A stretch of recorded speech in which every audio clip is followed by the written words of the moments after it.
देखिए एग्जाम्पल है, सेट ए है हमारे पास जिसमें एलिमेंट्स है A B C, set B है जिसमें कुछ एलिमेंट्स है जिसका नाम है अली, भानु, बिनोय, चंद्रा और दिव्या। ठीक है, तो सेट ए है, ये सेट बी है।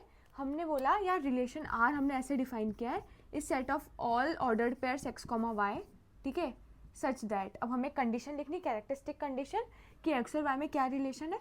तो हमने लिखा x is the first letter of word y.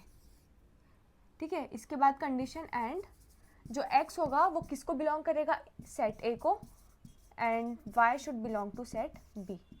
ठीक है, अब हमें इतनी बात समझ में आ रही है कि जो हमारा रिलेशन R होगा वो किसका सबसेट होगा, वो A क्रॉस B का सबसेट होगा। मतलब Cartesian product of A and B करेंगे तो उसका एक सबसेट होगा जो होगा हमारा रिलेशन R।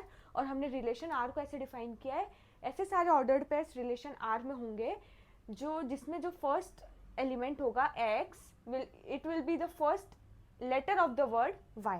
ठीक है, तो y के एलिमेंट्स ये होंगे, x के एलिमेंट्स ये होंगे। ठीक है, तो हमने ये समझ लिया है कि यार अगर मैं ये बोलती हूँ कि हमारे रिलेशन आर में कौन कौन से ऑर्डर्ड पेयर्स आएंगे, तो ऐसे ऑर्डर्ड पेयर्स आएंगे, ऐसे सारे एलिमेंट्स।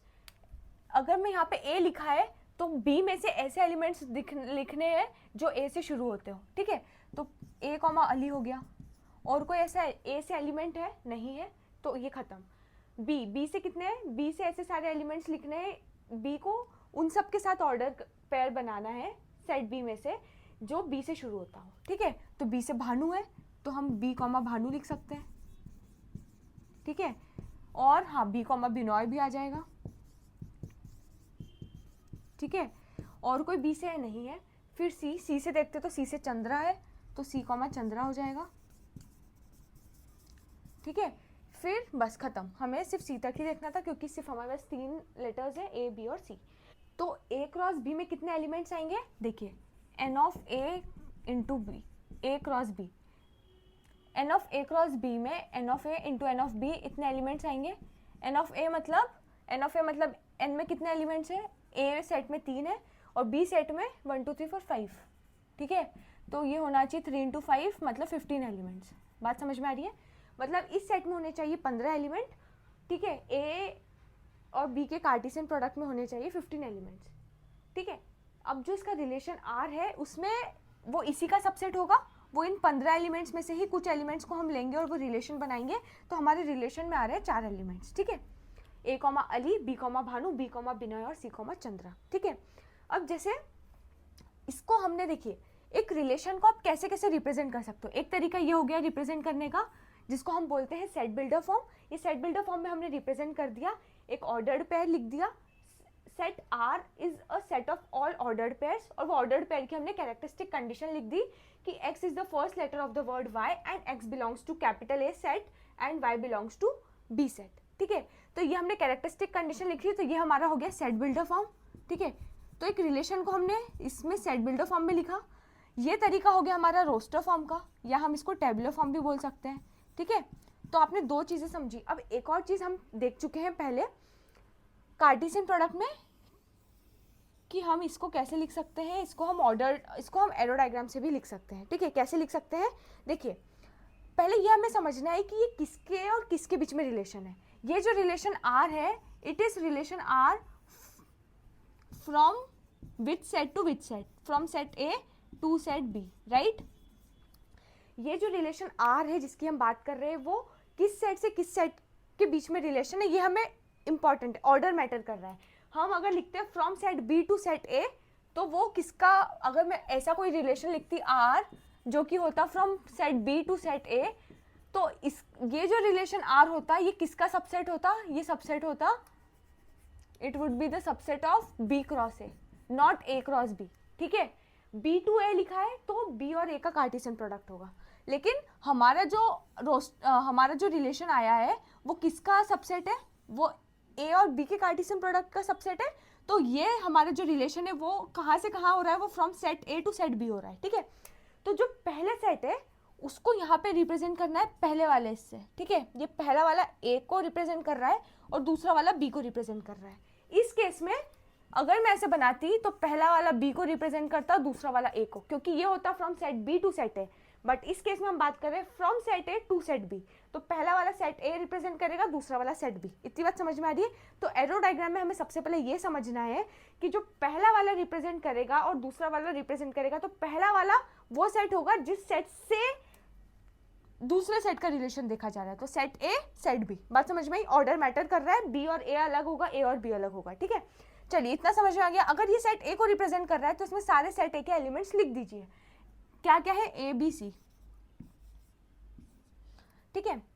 अब अगर ये सेट बी को रिप्रेजेंट कर रहा है तो इसमें सारे सेट बी के एलिमेंट्स लिख दीजिए। अली, भानु, बिनॉय, चंद्रा और दिव्या, ठीक है। हमने सेट ए के सारे एलिमेंट्स लिख दिए, सेट बी के सारे एलिमेंट्स लिख दिए। अब अगर हमें बताना है किसी रिलेशन को, देखिए ये रिलेशन को हमने सेट बिल्डर फॉर्म में लिखा है, इस रिलेशन को हमने टेबुलर फॉर्म में लिखा है। अब हम इस रिलेशन को लिख रहे हैं एरो डायग्राम में, कैसे रिप्रेजेंट कर रहे हैं, ठीक है। तो हमें वो सारे एलिमेंट्स को रिप्रेजेंट करना है, ऑर्डर्ड पेयर्स को रिप्रेजेंट करना है जो हमारे रिलेशन में आ रहे हैं, सिर्फ उनको, ठीक है। तो ए को अली है तो ए को अली की तरफ एक एरो बना दो, ठीक है। पहले एलिमेंट को दूसरे एलिमेंट की तरफ एरो बना के लिखना है। ए और अली का एक ऑर्डर्ड पेयर है तो ऐसे ए और अली हो गया रिप्रेजेंट। बी और भानु एक ऑर्डर्ड पेयर है तो बी और भानु का ऐसा ऑर्डर्ड पेयर बन जाएगा, ठीक है। बी कॉमा बिनॉय तो बी से एक और एरो निकलेगा जो बिनॉय तक जाएगा और वो एरो ऐसे रिप्रेजेंट होगा, ठीक है। सी कॉमा चंद्रा तो सी का चंद्रा के साथ एक एरो बनेगा। बात समझ में आ रही है? दिव्या के साथ कोई भी रिलेशन नहीं बना है तो ये ऐसा ही रहेगा, ठीक है। बात समझ में आ रही है? तो अब इधर एक चीज समझने की, अब हम कुछ डेफिनेशंस देखेंगे, ठीक है। मतलब कुछ टर्म्स देखेंगे जिनका क्या मतलब होता है। एक होता है इमेज, ठीक है, एक टर्म होता है इमेज, हम यूज करेंगे वर्ड। इसका मतलब क्या होता है? जो पहला एलिमेंट होता है, ठीक है, ये जो सेकंड एलिमेंट होता है वो पहले एलिमेंट की इमेज होता है, ठीक है। तो अली किसकी इमेज है? ए की। भानु किसकी इमेज है? बी की। Binoy is image of B, Chandra is image of C. बात समझ में आई? मतलब इन जनरल मैं बोल सकती हूँ, अगर मैं किसी भी ऑर्डर पेयर को x, y से रिप्रेजेंट कर रही हूँ किसी रिलेशन में, ठीक है, एक रिलेशन है जिसके एलिमेंट्स x, y से रिप्रेजेंट कर रही हूँ, तो y will be image of x, ठीक है। मतलब जो दूसरा वाला एलिमेंट है, दूसरा इंपॉर्टेंट है, ऑर्डर मैटर कर रहा है, जो दूसरा वाला है वो इमेज होता है। दूसरा वाला is known as image of पहला वाला, ठीक है। दूसरा वाला is known as image of पहला वाला। तो इस केस में अगर मैं पूछूं कि बी की क्या इमेजेस हैं, ठीक है, पहले ए की क्या इमेज है, तो ए की अली इमेज है। बी की क्या इमेजेस है? बी के भानु भी इमेज है और बिनॉय भी इमेज है, ठीक है। तो ए की सिर्फ एक इमेज है जो है अली, बी की दो इमेजेस है भानु और बिनॉय, सी की एक इमेज है चंद्रा, ठीक है। बात समझ में आ रही है? तो इमेज आपको समझ में आ गया। इमेज मतलब जो दूसरा एलिमेंट है वो इमेज है पहले एलिमेंट की, ठीक है, सेम ऑर्डर पेयर में, ठीक है। ये एक ही ऑर्डर पेयर के सेकंड एलिमेंट जो होगा वो फर्स्ट वाला एलिमेंट का इमेज होगा, ठीक है। तो इमेज कौन सा एलिमेंट होगा? सेकंड वाला एलिमेंट होगा। हर ऑर्डर पेयर का सेकंड एलिमेंट इमेज होगा फर्स्ट एलिमेंट का, ठीक है। इमेज आगे समझ में। सेकंड चीज हम देखेंगे रेंज क्या होता है, रेंज। और एक और चीज हम देखेंगे डोमेन, ठीक है, डोमेन और रेंज। डोमेन क्या होता है? देखिए अब हमारा एक रिलेशन आ गया है आर, ठीक है। अब हम इस रिलेशन आर की बात करेंगे तो इस रिलेशन आर के सारे के सारे फर्स्ट एलिमेंट, ठीक है, सारे के सारे फर्स्ट एलिमेंट उठा लो और उसको एक सेट में बंद कर दो, वो रिप्रेजेंट करेगा रेंज और वो रिप्रेजेंट करेगा डोमेन, ठीक है। तो domain is set of all first elements of ordered pair, of ordered pair,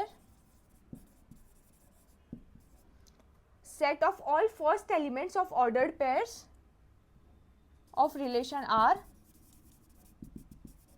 from set A to set B। बात समझ में आ रही है?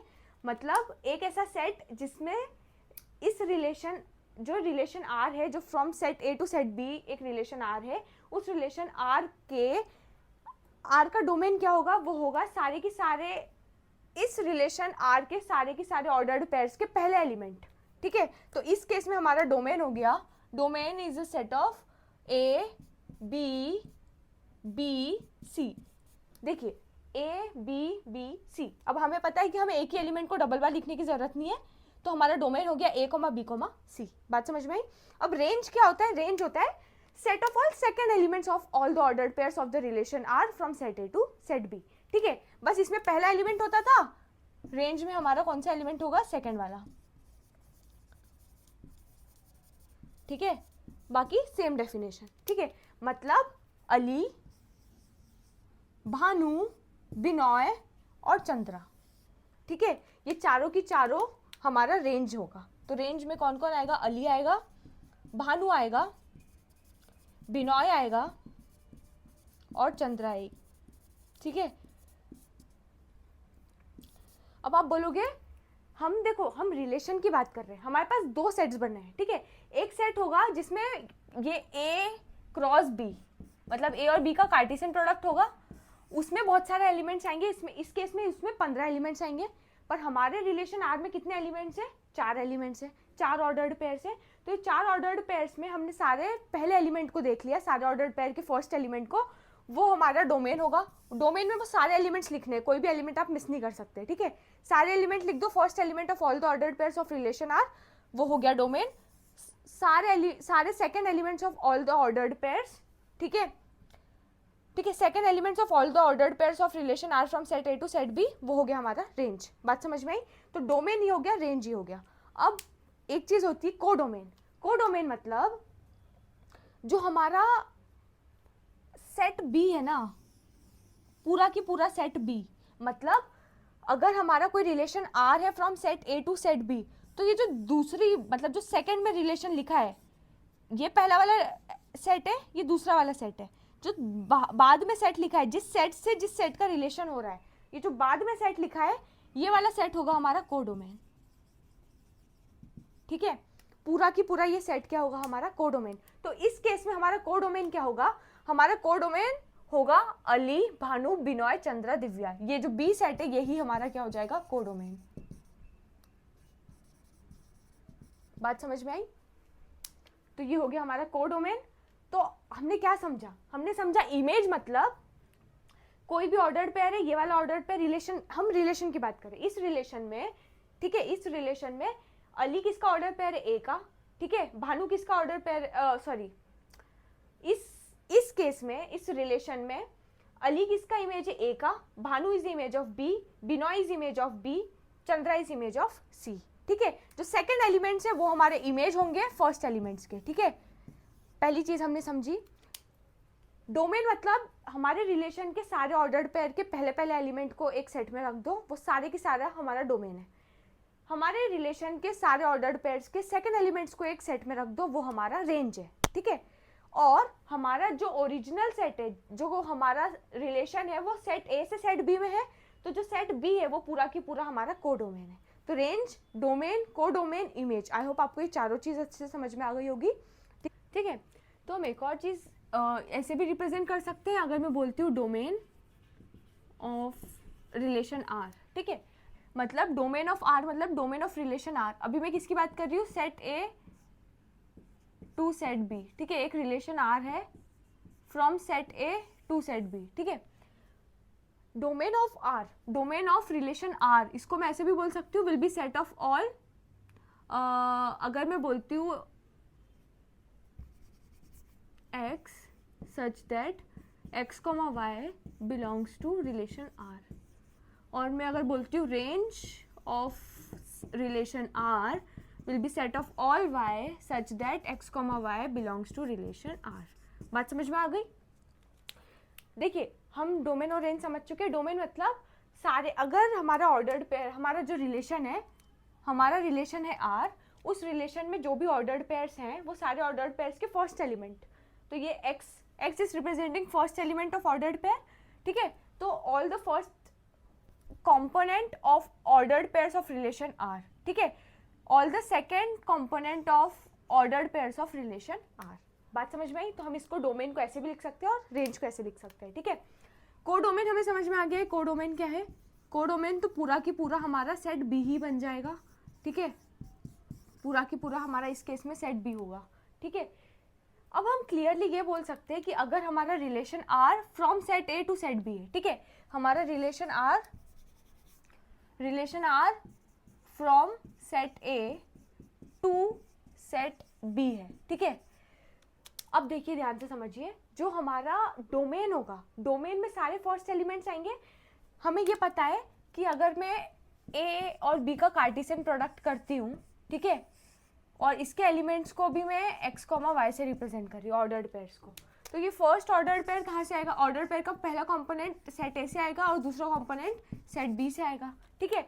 अब इनमें से कुछ ऑर्डर्ड पेयर्स हमारे रिलेशन में आएंगे, ठीक है। एक Cartesian product of A and B के कुछ एलिमेंट्स हमारे रिलेशन आर में आएंगे, ठीक है। तो ये मैं क्लियरली बोल सकती हूँ कि हमारा जो डोमेन होगा, डोमेन में जो भी एलिमेंट्स आएंगे एक्स, जो हमारे ऑर्डर्ड पेयर्स के पहले कंपोनेंट होंगे, तो मैं ये बोल सकती हूँ कि डोमेन किसका हिस्सा होगा? Domain will be a subset of set A इस केस में, और range will be subset of set B इस केस में, ठीक है। और सिंस हमने सेट बी को एक नाम दे के रखा है इन जनरल, जिसका नाम है कोडोमेन, ठीक है, तो मैं ये भी बोल सकती हूँ कि range will be always a subset of codomain, ठीक है। बात समझ में आ रही है? रेंज किसका सबसेट होगा? कोडोमेन का, मतलब जो बाद में सेट लिखा हुआ है, ठीक है, ये जो बाद वाला सेट है ये कोडोमेन है, ठीक है।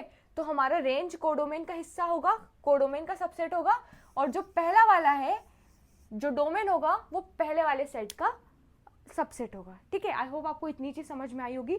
अब हम बात करते हैं यार किसी भी रिलेशन, मतलब किसी भी, अगर मैं बोल रही हूँ set A to set B कोई रिलेशन है, तो इसके कितने रिलेशन बन सकते हैं? कितने रिलेशन बन सकते हैं from set A to set B, ठीक है। From set A to set B कितने रिलेशंस पॉसिबल है, ठीक है। तो सिंपल है, देखिए हम क्या करेंगे, हम पहले ये निकालेंगे कि यार देखो, हमें पता है कि अगर मैं किसी भी रिलेशन की बात कर रही हूँ, तो वो रिलेशन किसका सबसेट है? वो हमारा ए और बी के कार्टेशियन प्रोडक्ट का सबसेट है, ठीक है। तो मैं अगर बोलूँ कि अगर मैं from set A to set B कर रही हूँ, इसका मतलब हमारा जो भी रिलेशन होगा वो इसका सबसेट होगा, ए और बी के कार्टेशियन प्रोडक्ट का क्या होगा? वो सबसेट होगा। तो हमें बेसिकली अगर ये निकालना है कि from set A to set B कितने रिलेशंस बन सकते हैं, इसका मतलब वही हो गया कि हमें ये निकालना है कि ए क्रॉस बी के कितने सबसेट बन सकते हैं, ठीक है। मतलब Cartesian product of A and B के कितने सबसेट बन सकते हैं, ये हमें निकालना है, ठीक है। तो किसी का भी सबसेट का फॉर्मूला क्या होता है? अगर मुझे निकालना है ए क्रॉस बी, मतलब Cartesian product of A and B का सबसेट निकालना, तो मैं बोलूँगी इसके टोटल नंबर ऑफ सबसेट्स, या मैं बोलूँगी total number of subsets of A cross B. ये क्या होगा? 2 की पावर इसका कार्डिनल नंबर, 2 की power cardinal number of A cross B. बात समझ में आ रही है? इसको मैं ये भी बोल सकती हूँ, हमें पता है, इधर मैं बताती हूँ, अगर मैं बोलूँ कि एक किसी के Cartesian product of A and B में कितने एलिमेंट्स होंगे, तो ये हम पढ़ चुके हैं, cardinal number of A into cardinal number of B, right.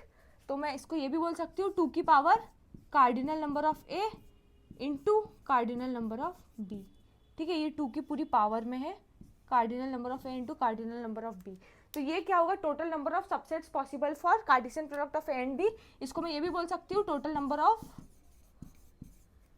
Relations possible for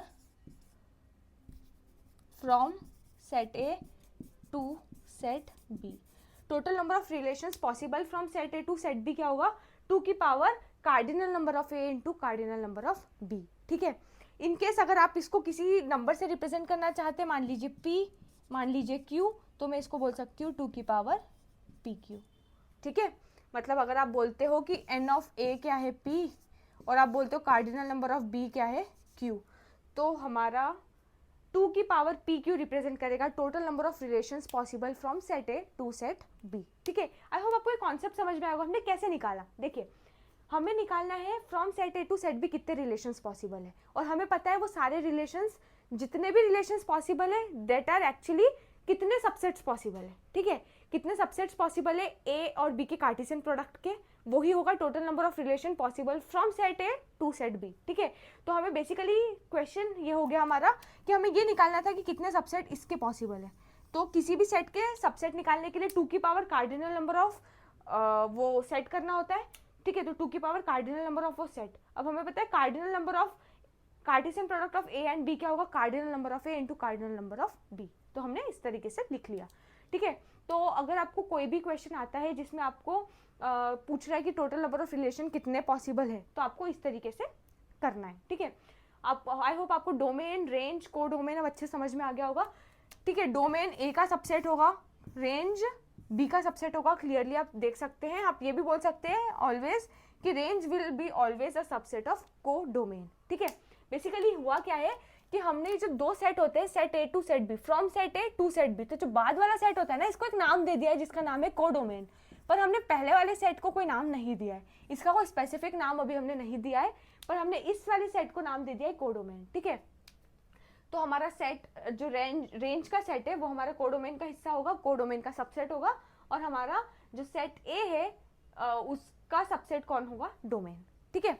तो आई होप आपको ये सब चीज़ें अच्छे से क्लियर हो गई है। हाँ, एक और चीज़ बता देती हूँ, एक और टर्म है, मतलब हम यूज़ करते हैं, अगर मान लीजिए जैसे इस केस में हमारा रिलेशन है from set A to set B, अगर मैं बोलती हूँ कोई रिलेशन है from set A to set A, from set A to set A, मतलब जैसे हम बोलते थे Cartesian product of A and A, तो उसको ऐसे लिखते थे, या Cartesian product of A and A, इसको ऐसे लिखेंगे।